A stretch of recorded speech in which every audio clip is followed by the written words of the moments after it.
Hello friends, Heidi here from Rain Country. God is good all the time, and I'm here today to talk a little bit about being prepared for power outages. And even though I have a lot of videos out there, especially focusing on specific things like lighting and cooking and so on, I wanted today's video to be a quick overview, focusing more on the least expensive ways to have some things or use what you have on hand to help cover you in an event of a power outage, specifically if it's in the middle of winter. And as we know, power outages can happen at any time of the year for any given reason. I had a video that I did about 4 weeks ago that was a this and that video where I asked people to share some of their different stories about power outages, what caused them, how long were they, because they can happen for so many reasons. And you still have these people that seem to think power outages just don't happen, and they happen on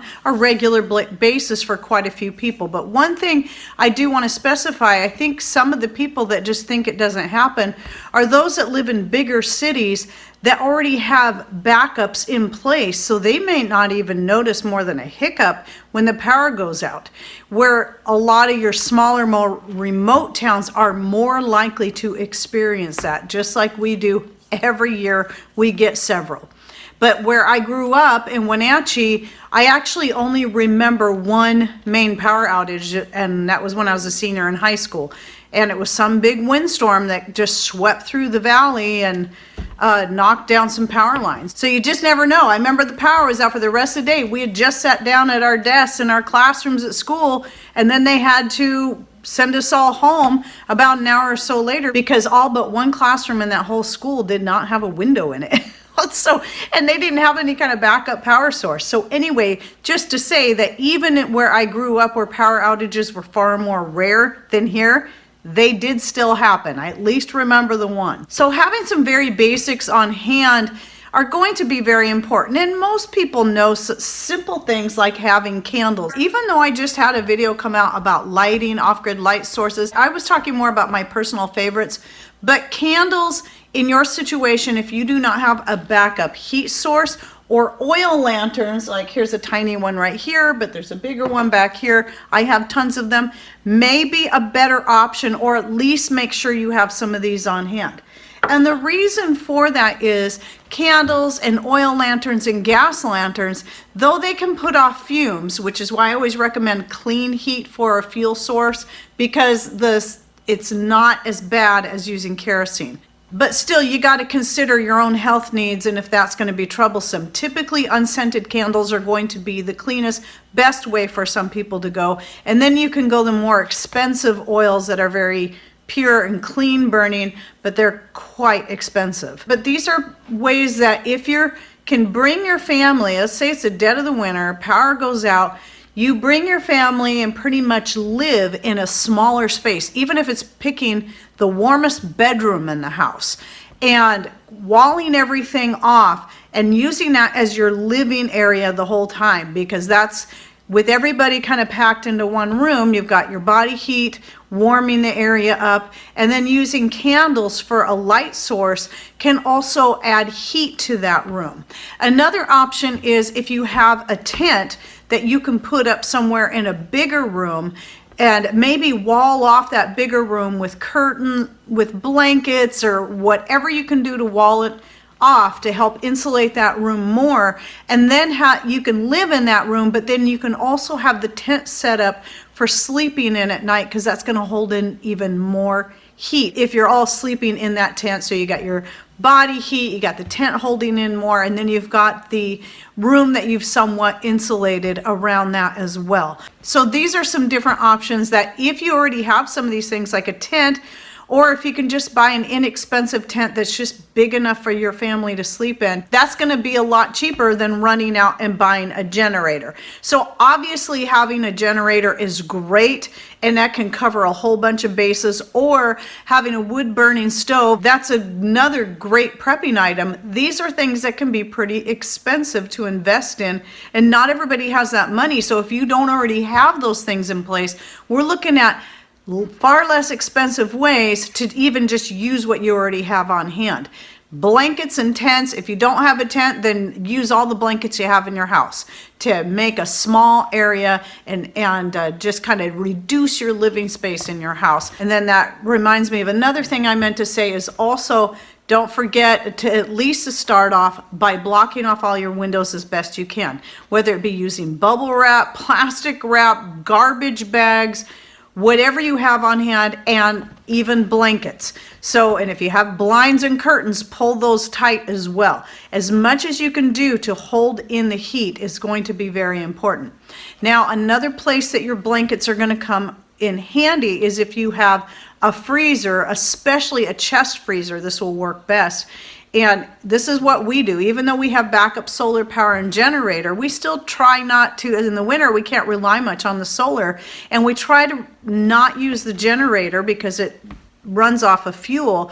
We try to really limit our use. So maybe we'll just run it for a few hours to make sure everything's charged up if the power's out for a long period of time. Otherwise, we just throw extra blankets. I always keep a blanket on the freezer anyway, but when the power goes out and it's winter time and I don't got a lot of solar power, so I can't just switch the freezer over to that, then I'll just pile a couple more quilts on top of that freezer to really help keep it insulated. And you also want to make sure you're reducing the amount of times you're opening the fridge and freezers. Do not open them unless you absolutely have to. That means you don't, teach your kids, anyone else that wants to open up the refrigerator and stand there and stare at everything for a half an hour. You got to know what you're going to get out of there and then quickly get the items out.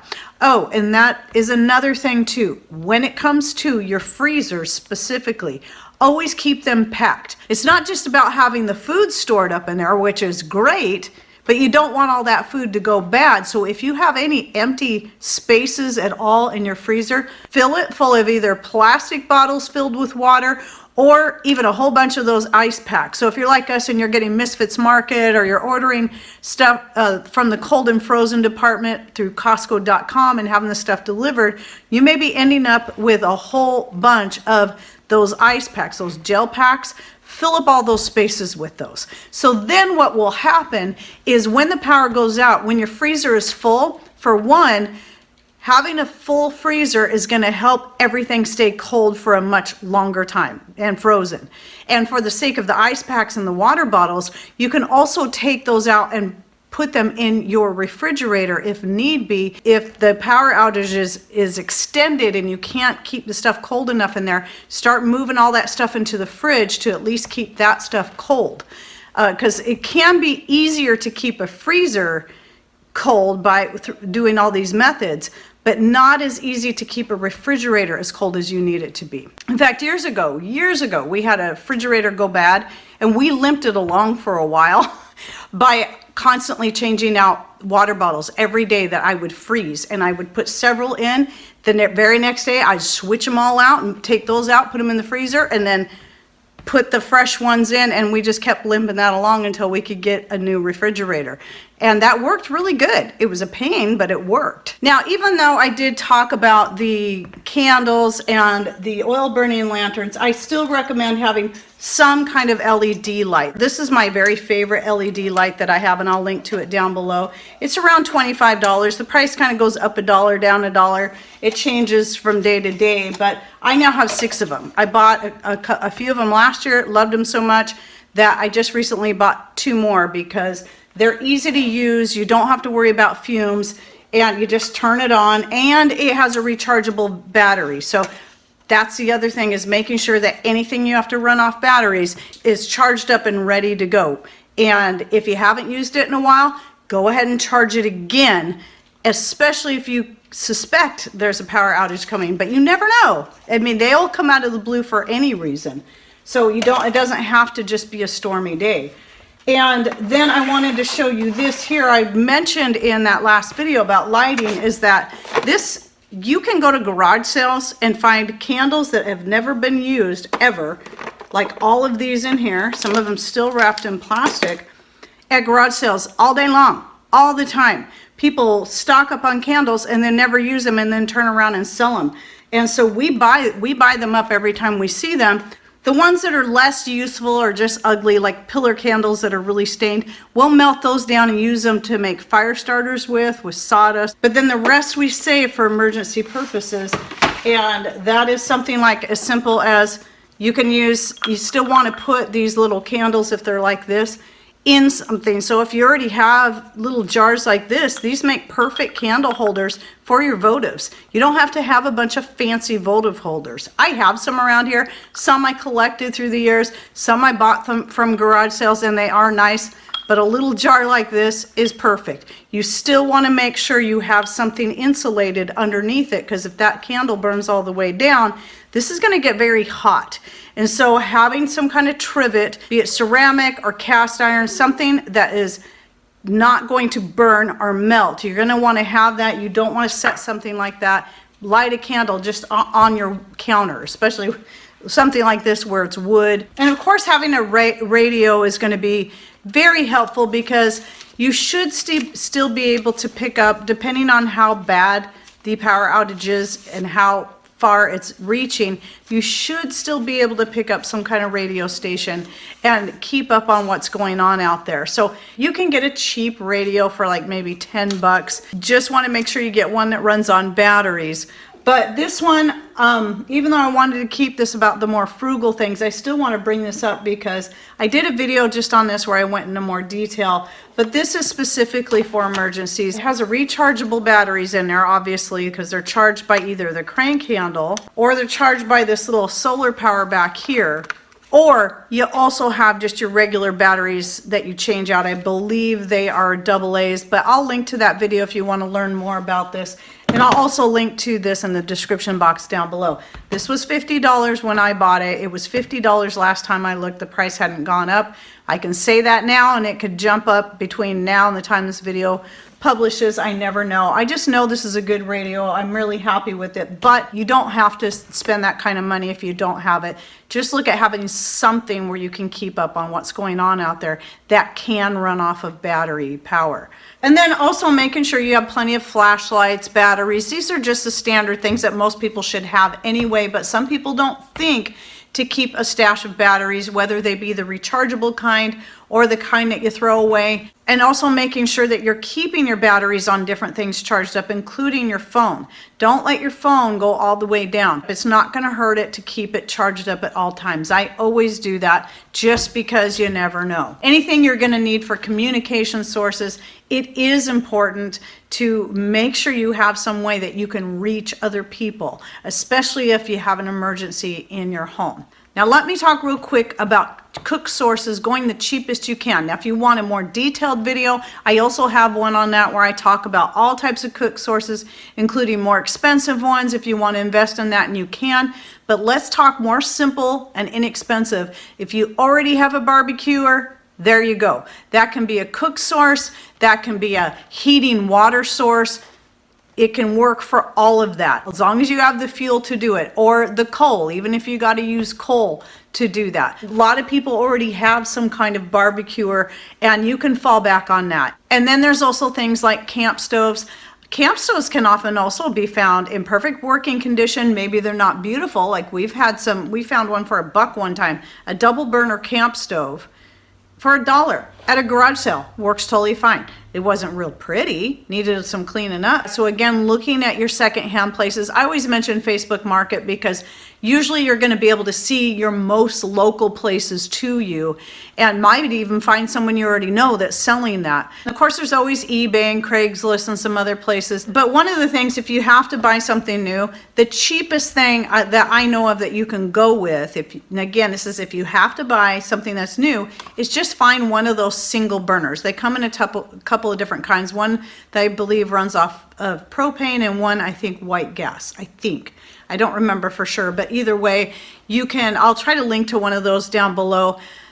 They can be about $50, but it's still cheaper than buying a brand new camp stove or even a camp oven like I have back here and I've talked about before. That's another option, but again, that's going to be more on the expensive side. We're trying to look at the most frugal ones, but again, I talk about that in other videos as well. But yes, the single burner camp stove, you can do plenty enough on there. You can heat up your coffee, you can heat up your water, you can heat up different types of dinners, you know, especially canned dinners like soups and chilies and so on.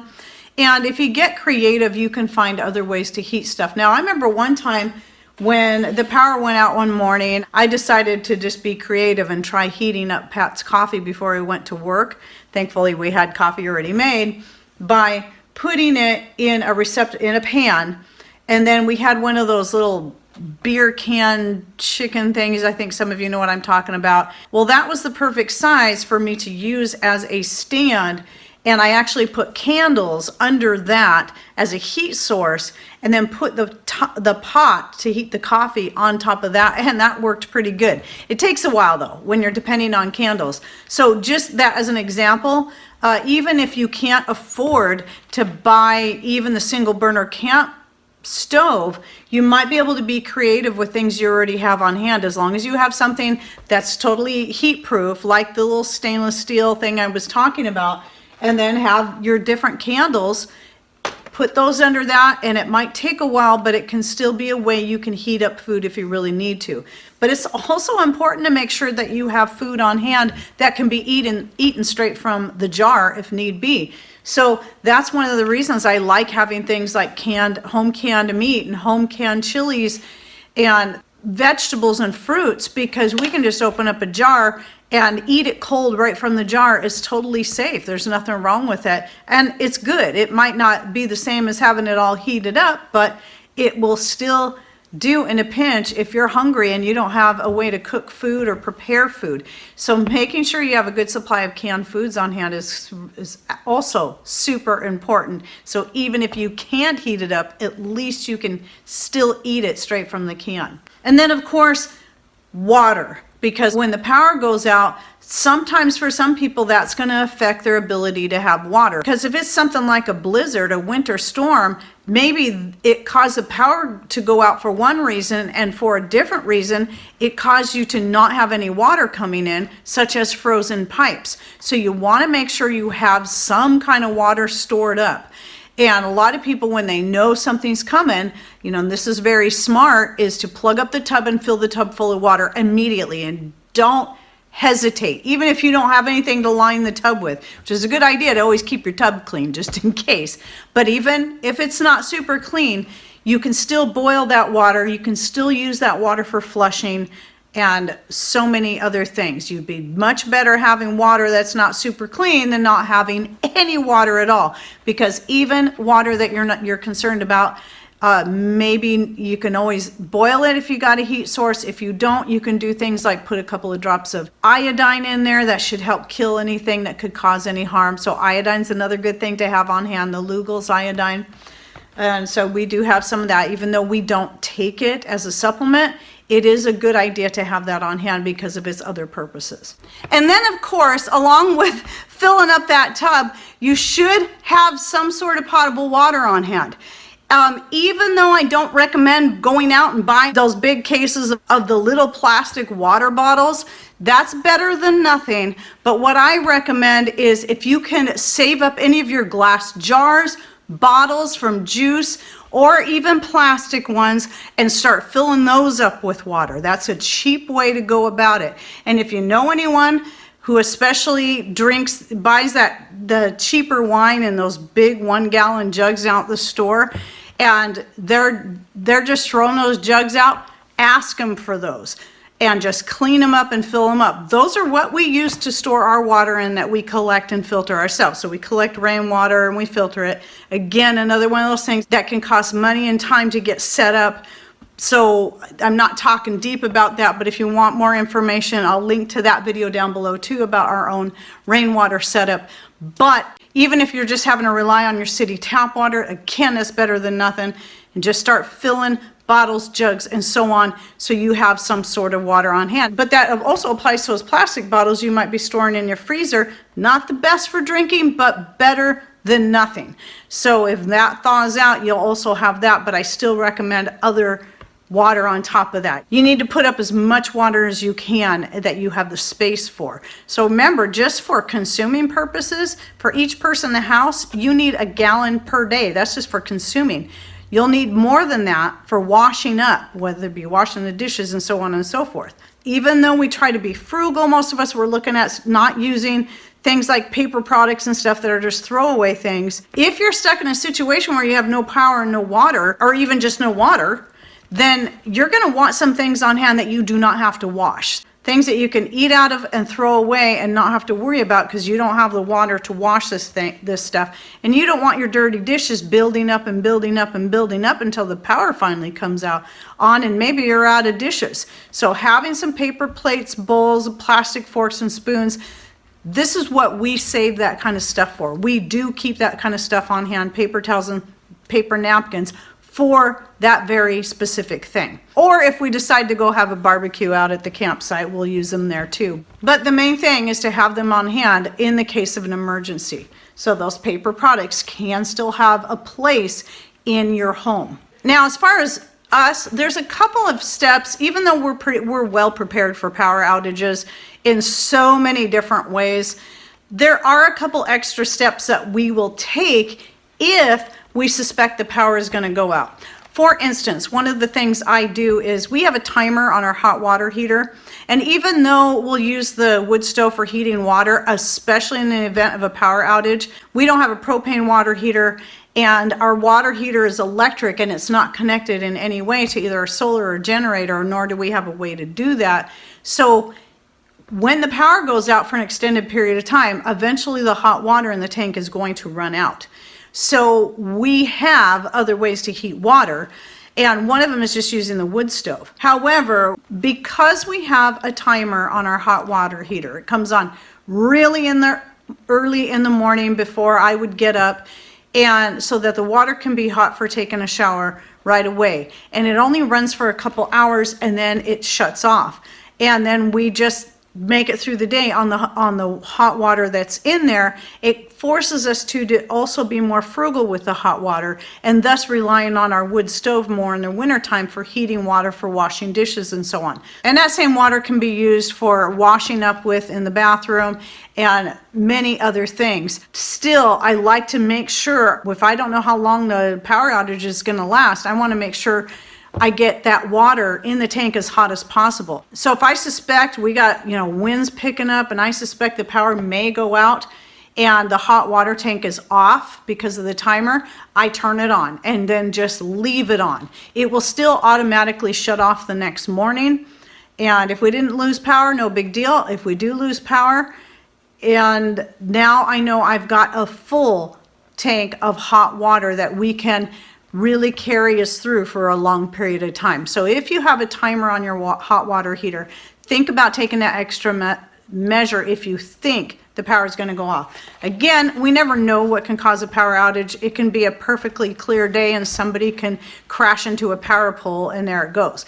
Those things you just not expected. But when you know a storm's coming, these are some extra steps you can take. And then if you're like us and you do have solar power, especially when we're talking about power outages that happen in the middle of winter where there's very little sun for the solar panels to collect and charge up the battery bank, then we try to be we just do this all throughout the winters, try to be very frugal at what we use on our solar power so that if the power goes out, we know we at least have a little bit we can use so that we can still reduce our dependency on the gas generators if absolutely needed. And you also have to consider too, that I've talked about in other videos, try to think of as many off-grid ways that you can do things as possible, even if you never need it in the case of a power outage. Having something like a manual egg beater or a manual food processor or a treadle sewing machine on hand, even if the power never goes out, at least you're saving electricity and getting a little exercise as you do it too. So these can be very beneficial things. And it's like I said in my other videos, my egg beater, I use that a lot. I have an electric mixer, but it only gets used maybe once a year, Max, where the little egg beater, I'll use that to whip up the whipped cream for putting on a pie. I even have a video on making your own homemade whipped cream, and in that I use the egg beater, and I'll link to that video down below because that's all I ever use for that. And that's just one of the very many examples. So look at as many different hand crank tools and so on as you can, so that you don't have to be dependent on electricity, be it coming from a generator, public power, or solar power. So the more you can get independent of that, the better off you'll be no matter what happens. Okay, now please share with me down below. I know I was kind of quickly trying to throw this list together, and I know I'm forgetting some important things that should go in here. So please share with us down below, what are some frugal tips that you have that can help people be prepared for a power outage, especially in the winter, because that's when it can really affect people a lot. Or even if you live in a very hot climate, you have super hot summers and you rely on that air conditioning, what are some frugal ways that you can stay cool during that hot time in the event of a power outage? Oh yes, and don't forget to check the links I'll be putting in the description box down below by clicking on either show more right down here below my channel name if you're on a PC, or if you're on a smart device, that little gray arrow you'll see down here in this corner to open up the description box and see all the information we have in there. All right, well, thanks for watching. Take care and God bless.